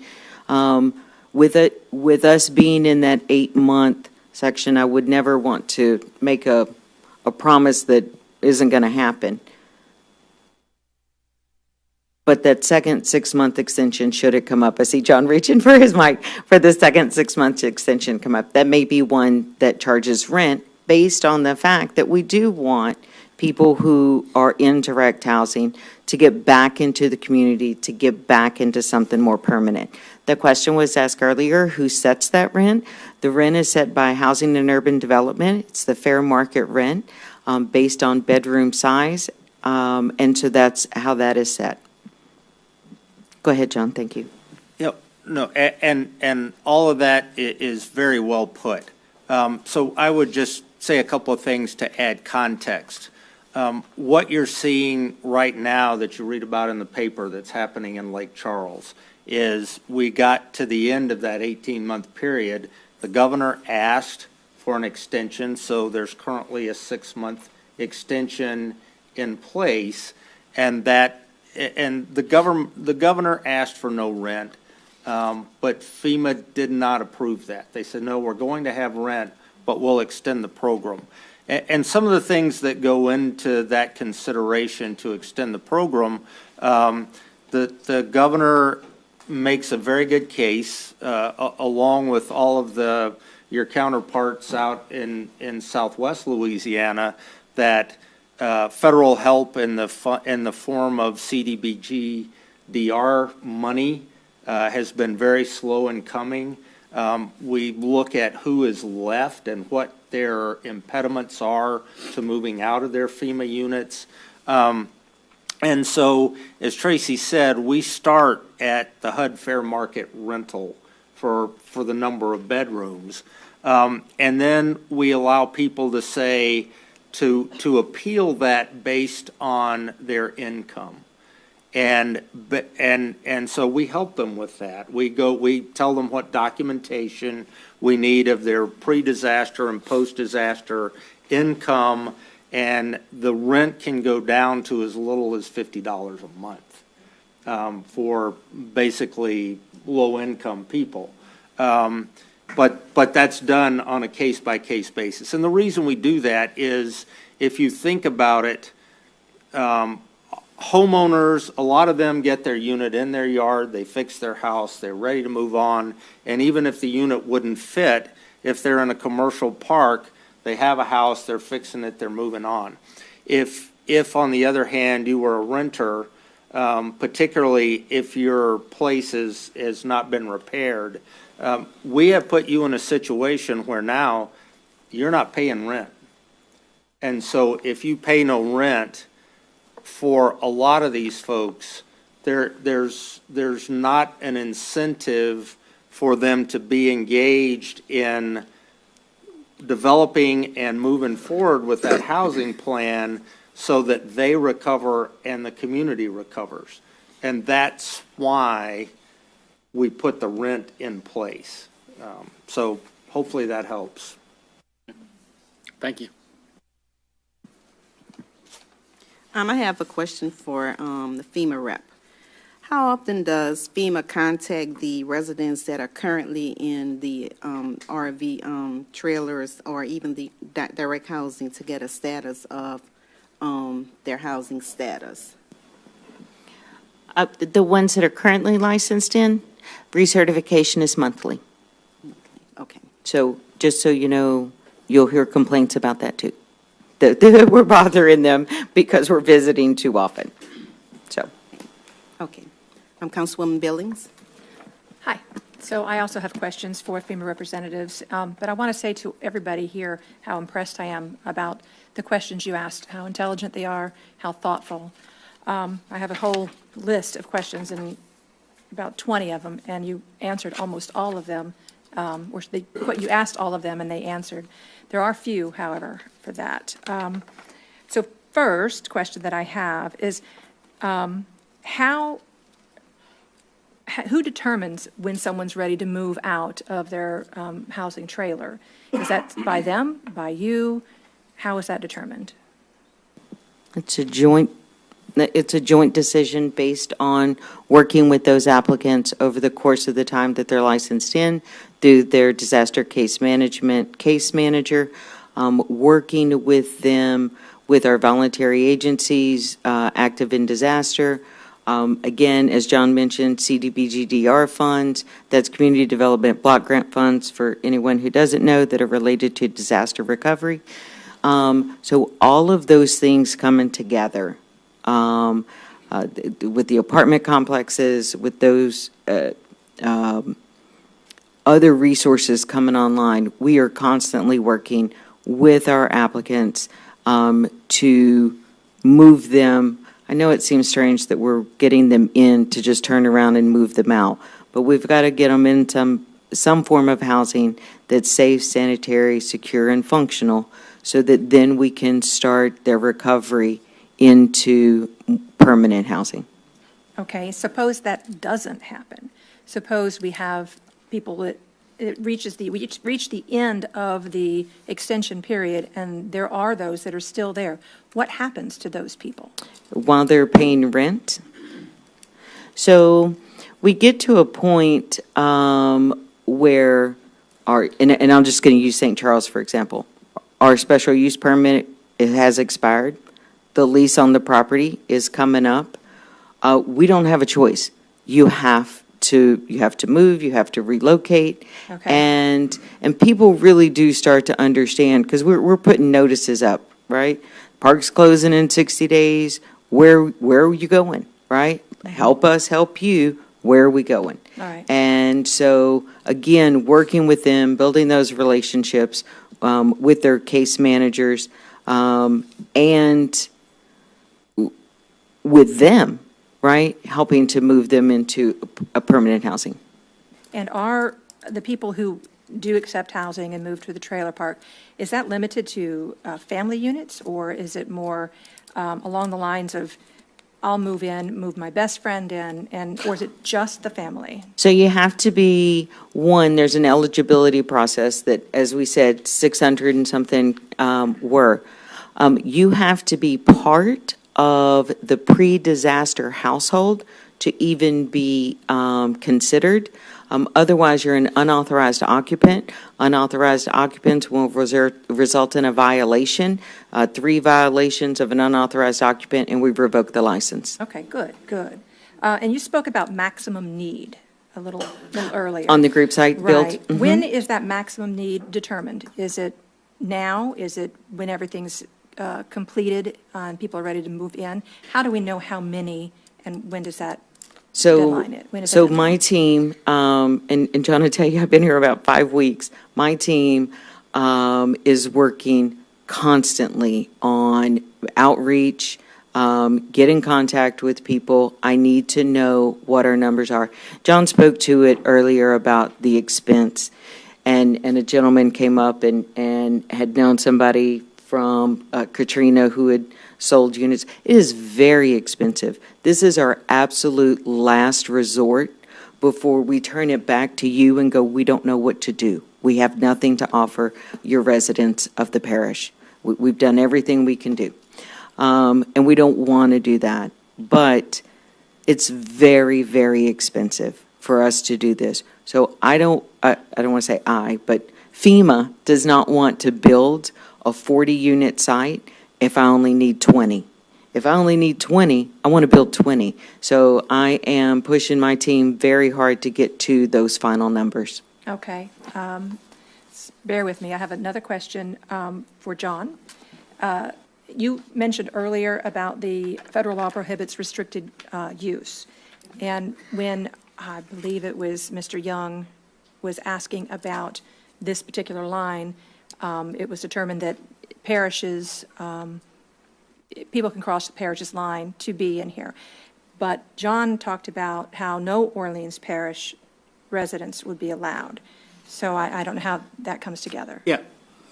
There are only certain parishes that were approved for direct housing. Okay. Orleans Parish is not one of them. All right, got that one. And to what Mr. Taste had spoken about for the sewage system and where the chemicals would come from, you said that a professional contract. Who pays the professional contractor?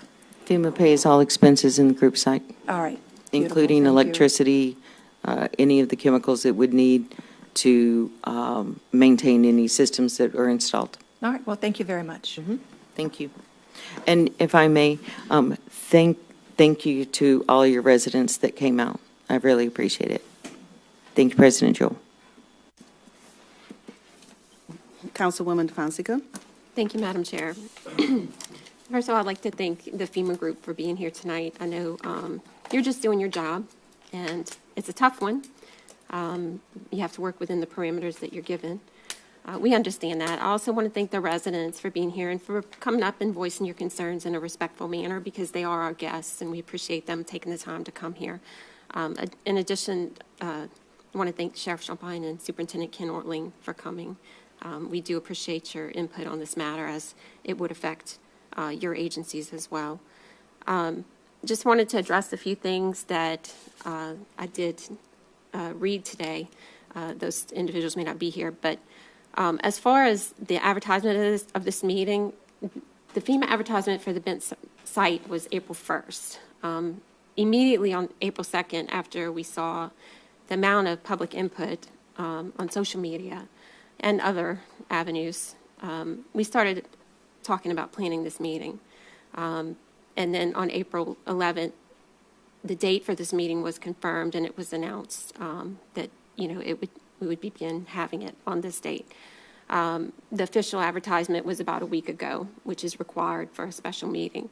So we did advertise this meeting. The reason for choosing this venue is because we were able to record it so that anyone who isn't able to make this meeting can watch the replay and have their questions answered. So that was also important to us. Again, this meeting's informational only. There's no voting here.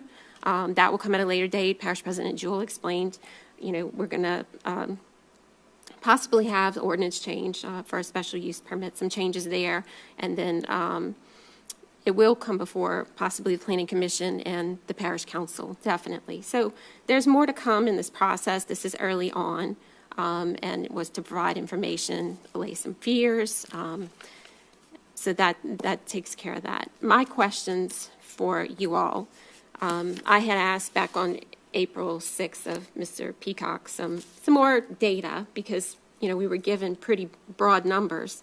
And even on your presentation, you talk about the number of residents who are eligible. I guess I'm assuming you mean applicants because these are families. These numbers are families. So do we have, of the 157, do we have a total number of individuals? Do you know what that number is, or can you provide it to us? I don't know the number off the top of my head, but I can certainly get you the household composition so you know exactly how many people we're referring to. And so you've planned for 170, was it 5? 175 pads, okay. Maximum pads. Did I hear you say that some of these families will need more than one unit? I don't know the makeup of the 157 families, but what I do know is for the almost 2,300 individuals that we have housed throughout the state in the 10 parishes that were designated for direct housing, families we've housed, 1,100 have needed 2 units. So. And they need 2 units because of the size of their household composition. At what size, family size, does it trigger a second unit? So it's really based on household composition and how many children, age of children, how many adults. Okay. There's a number of factors. Okay. We have some individuals who have to have a 2-bedroom because they have a caretaker. So we have an individual with a medical need but has a caretaker, so that would require a 2-bedroom. Okay, so I'm going to transition into another question that. Could I just add one thing real quick?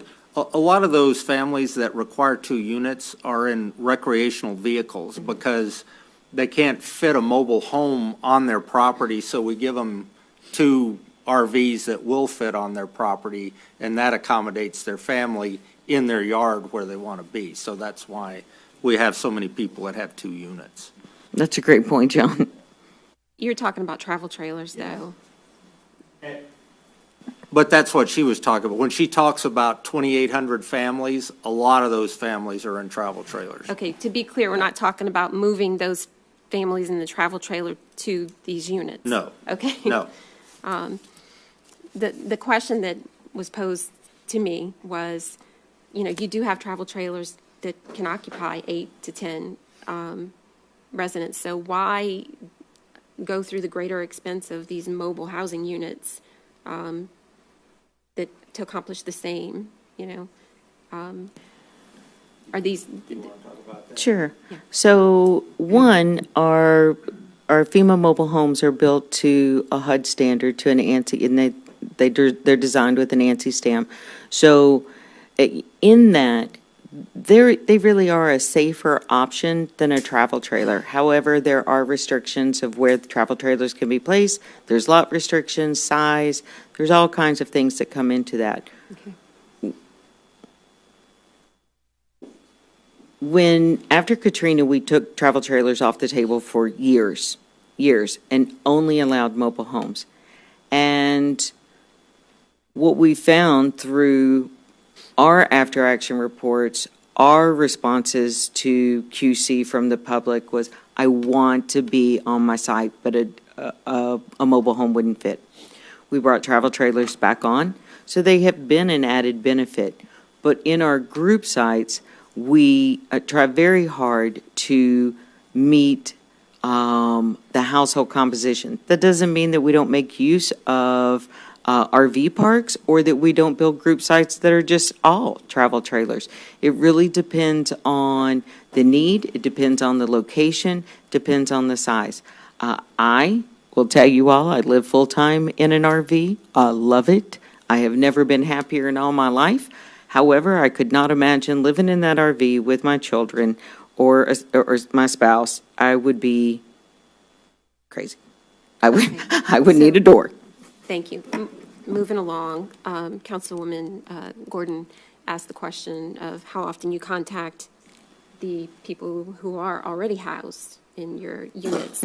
My question is, how often are you contacting these applicants that are not yet housed? Because it's a double part question.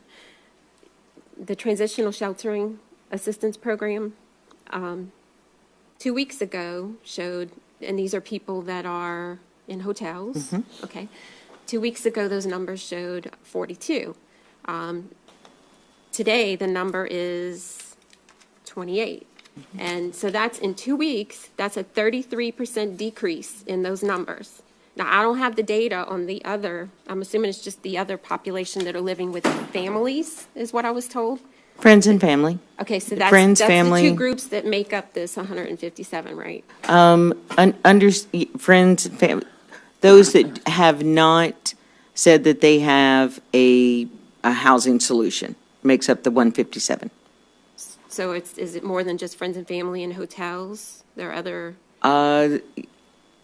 where are they staying, I guess is the question. Friends, family, hotels. I don't want to use a flippant term, couch surfing, but we Okay. hear that often. Okay, that's kind of the friends, family thing, right? Yeah. Okay, so if we've seen that decrease in the TSA program, 33% in just the last 2 weeks, 2 more weeks, we're going to see another 33%. I mean, So I think it's important to remember that under a transitional sheltering assistance or TSA program, there are eligibility requirements there. If you have already received 2 months rental assistance, and there are some other factors that go into that, you may be deemed ineligible for TSA. So some of that drop may not be that they've transitioned into permanent housing. It may be that they have become ineligible for that program. And so if I could add on to that, here's what happened with that Transitional Sheltering Assistance Hotel program. That program is designed to be a 6-month program. And so as that time began to get to an end, the state asked for an extension. We approved a fairly short extension to help work the people in the program out. And so there was a step down. What you most recently saw is at the beginning of April, we eliminated everybody from the TSA program except for the people that are now waiting for direct housing from FEMA. So they're the only people left, basically. So that's who, if there are 28 in this parish in TSA, all 28 of those are waiting to get their FEMA unit. If I could answer one more part of your question, you asked the frequency. So again, just like I said, that we were in contact with applicants to ensure that they still had a housing need. That is now every 2 weeks, everyone must be contacted. So at what point do you confirm the number that you're going to need for this proposed site? John has given me a deadline.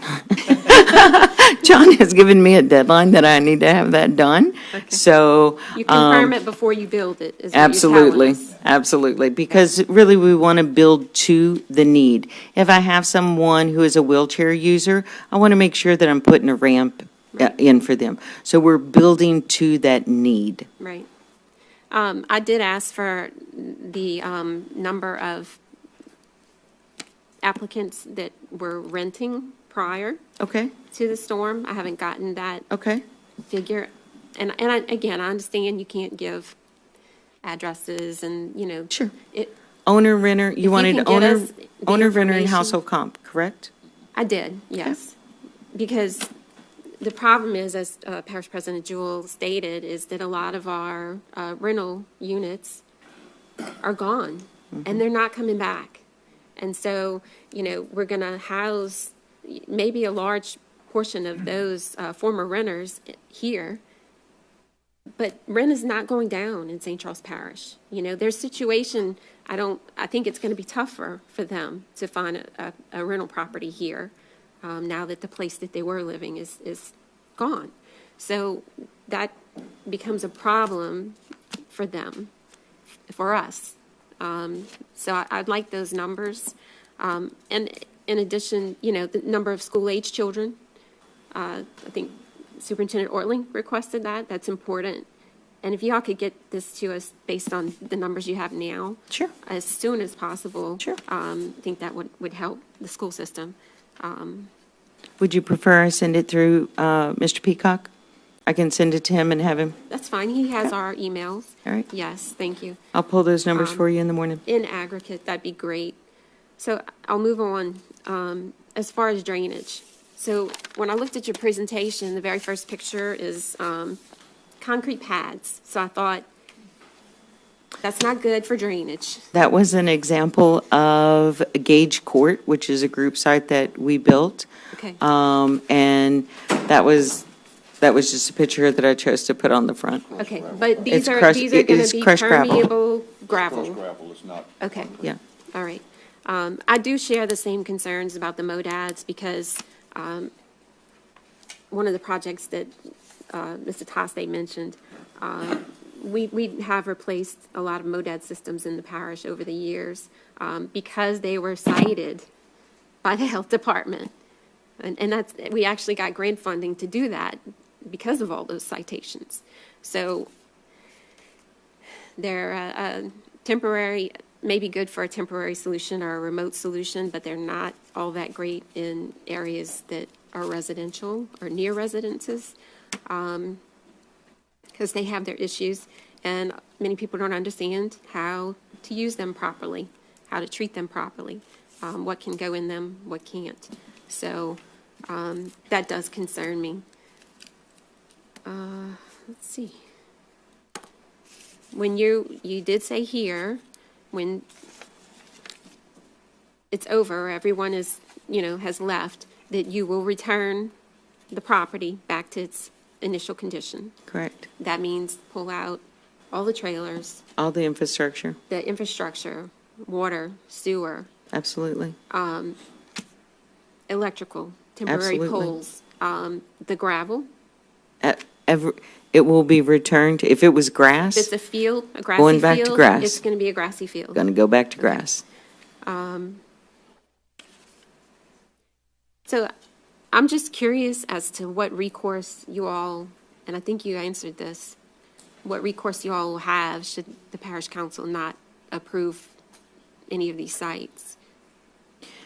We're left with very little options to house the individuals in St. Charles Parish. And, I mean, their only option would be to either continue with whatever temporary sheltering they're in right now, the friends and family, or to leave the parish and be housed somewhere else. Those would be the options we would have to present to them. Okay. Well, I do, and this is why earlier I had, when the question was posed, I asked Parish President Jewell, he might want to take that one because, we do have the ability to limit this in the form, like he described, of time constraints through a special use permit, and the ability to have to come back to us to get any extensions. So I think there's some comfort, some level of comfort in that we do have some say-so in this.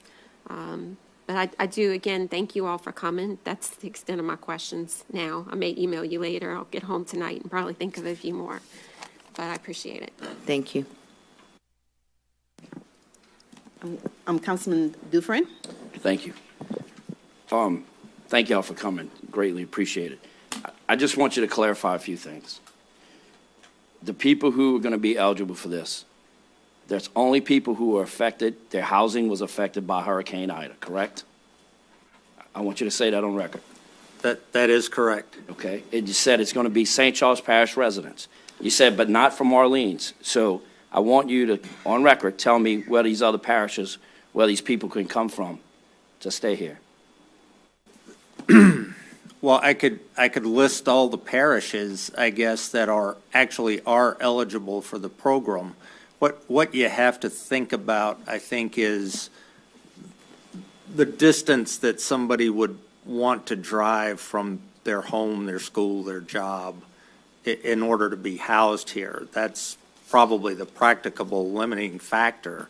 And they would have to come from a parish where we don't have enough solutions. So your probably most likely place would be Terrebonne Parish.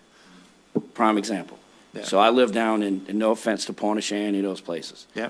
And it's wiped out down there. And I got a chance to move here and put my kids in the best public schools in the state. Why wouldn't I take that chance? Because the young lady from across the river that said to Reagan, quote, I'm with her, but I'm from Missouri, show me. If you live in Pointe-a-Shanty, then you probably live there because you need to be close to the water, right? We hear all the time that people can't move away from their fishing boat, they can't move away, and I'm not making this up, their chicken coop. So I can't make you any guarantees. All I can tell you is, yes, the law says we can't restrict it, but practically speaking, we don't see people go a long way to move into a group site. I have a hard time swallowing that one. I'm sorry, but that's just the way the world goes right now. Yep. So here's the other question, because I'm in construction, and me and Mr. Pele think a lot alike. So can you give me a money figure on what it costs to put one infrastructure in, one pad in, one driveway, and one trailer? What do we use for pad cost? About $70,000 on a group site? It's 50 to 60,000. 50, 60,000, and then the cost of the unit is probably $70,000. So you're looking north of $100,000. Oh, easy, way over north of 100,000. Because I don't know if y'all price sewer pipes or any of that lately. It's not cheap anymore. Right. Crushed concrete is very expensive. So most of the people eligible for this are renters, and they've been out for 8 months and they haven't found anything. And Ms. Fonseca is right. We're not going to have any more renting housing here. It's not coming back. Nobody's redoing those apartments. So with that money y'all getting ready to spend, hundreds of thousands of dollars, we could have rebuilt our public housing sectors, and we could have put all of those people in. But yet we're just throwing a Band-Aid at with something that should be a tourniquet. So why we don't think of that? Why we immediately want to take a guy's field that he won't even cut the grass along Highway 90 and the drainage is terrible, and all of a sudden fix it up for him? You make an excellent point, and we ask ourselves that question all the time. The simple short answer is the law. I can't spend money doing what you're talking about doing. The state can do that, and ultimately the parish with the community development block grant money that's coming, but I can't do that with the money that FEMA gets. What the law allows me to do is to give people a temporary place to live. We are trying to get legal authority to instead spend money repairing people's houses. Can't do that. The governor asked us to do it. But legally, right now, we can't do it. So, I get it. And as a taxpayer, money comes out of my wallet too. Some of these things, they are not efficient by anybody's stretch of the imagination. But I can tell you, from having done this for many years, that FEMA continually studies this. We continually have inspectors general and the OMB and other people tell us this is grossly inefficient, and it is. But when you look at what it is you're trying to do, finding a better option, I'm going to tell you, I don't know that there is one, based on the law that we have and what we're allowed to do. Okay, so here's the other one. So the site by Bent's, you guys said July, you could have it up and running. Well, guess what? We're in hurricane season. So here comes a hurricane. God forbid we have another Ida. And you got 48 house trailers flipped over. Then what? How long does it sit there? Do we have to clean?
Beginning in June, St. Charles Parish will see a redesigned water bill. We have made some improvements to ensure reading your bill is easy and clear. A box at the top has been added to clearly show the amount due date, and what amount would be due should you pay your bill late. Below that, we have outlined your account history to reflect your previous charges, most recent payment, and total account balance. We have also outlined all the ways to pay your bill, which include in person, pay by phone, or online at www.stcharlesparish-la.gov/waterbill. The consumption chart has been moved to the top left of the bill and has been updated to show consumption history in gallons. Lastly, we continue to outline your itemized charges in a chart illustrating all services, including water, sewerage fees, garbage fee, safe drinking fee, and any other related charges. The Department of Waterworks staff remains committed to assisting residents and can be contacted at 985-783-5110 if you have any questions regarding your bill.